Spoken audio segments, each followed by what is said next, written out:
today Bridget will be making some very delicious biscuits, and these are called Joel biscuits, and later on you'll find out why they are so called. Bridget, what are you doing here now? Well, I'm creaming the butter and sugar. If you don't want to use butter, then always use margarine, because margarine is softer to start off with anyway. And more inexpensive. And it's more. Right. So you cream this together and then you add flour. Okay. In here I have 2 cups of flour. I'm just going to add flour until it gets stiff. So I'm going to add as much of the flour as I need.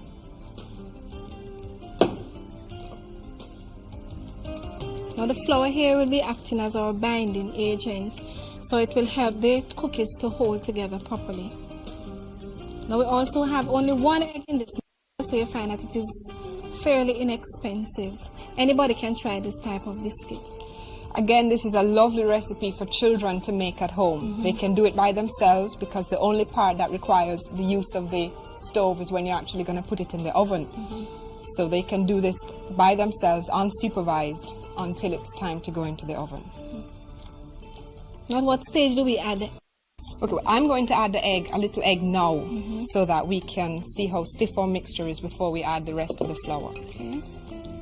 The egg here is just to help to remain very soft and manageable while we are actually mixing the flour. Is that so? And while we're rolling it will help in right. keeping it soft. Now I'm starting to egg will help to give our biscuits a very attractive color. In the baking, once it's baked, and if you want a nicer color, then it's quite easy just to take some of the egg and just brush on the top of the cookies before you put them in the oven. Gives sheen, nice gloss. Lovely color. Now could we add our hands? I'm certain that we could use our hands at this point. I much prefer using my hands. Yes, I think we should go ahead. Remember, you just need to have your hands clean for this purpose. In fact, that is one of the first rules of cooking, is to ensure that your hands are clean before you start and that your nails are short. Now the mixture should be just firm enough to handle, so it should not be sticky. Okay, and we're going to be rolling this mixture as well, so you have to make sure that you have enough flour in there. Okay, I think we're a little flour. Okay. Would you like me to dust some here for you? Yes, please. Okay. Okay, once you have this mixture ready, we're gonna roll it out. And we need a very small amount of flour. Can you put some on the rolling pin for me as well? Okay, I'll just get this across here. And this will help to prevent our cookies from sticking to the rolling pin also. Okay. Okay, this is still too... Now I notice the cookie cutters you have here, Bridget, that we're using.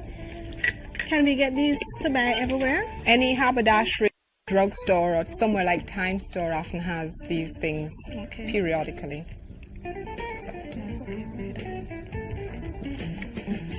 Okay, we set this aside. Let me get this out of the way for you. Let me just clear my fingers. Okay.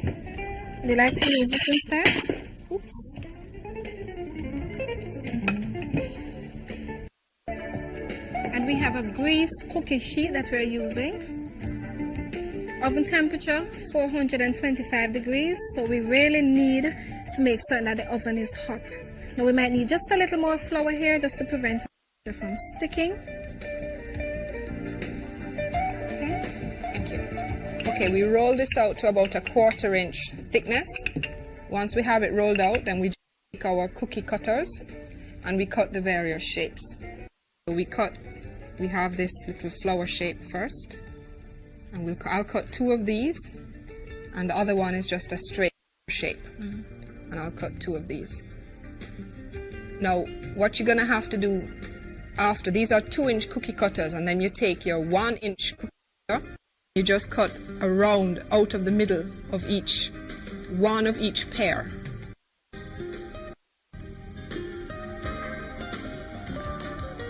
You lift these up, put them on your cookie sheet, and then you pop them in the oven. About how long will that take? About 25 minutes. Okay.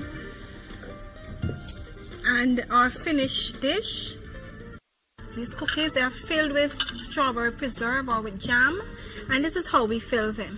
Okay, these cookies are baked already.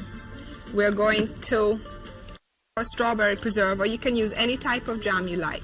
Spread it fully the bottom, the one where you didn't cut the hole out,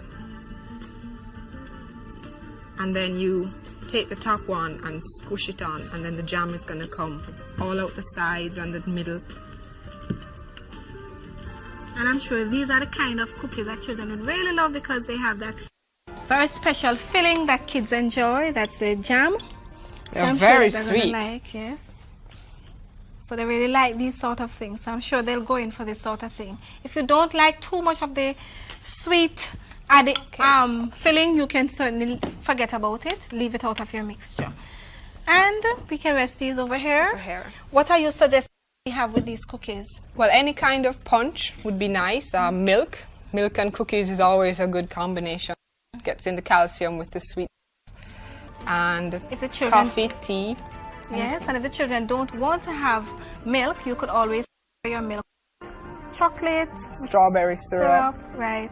And beautifully as a nice snack.